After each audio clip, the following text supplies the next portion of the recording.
In this video, I'm going to show you how you can see every single one of your comments you have ever made on YouTube.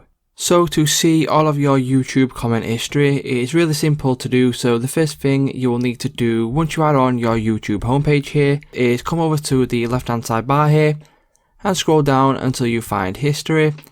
Once you find history, you can click on history. And then once you click on that, it will bring you to this page here.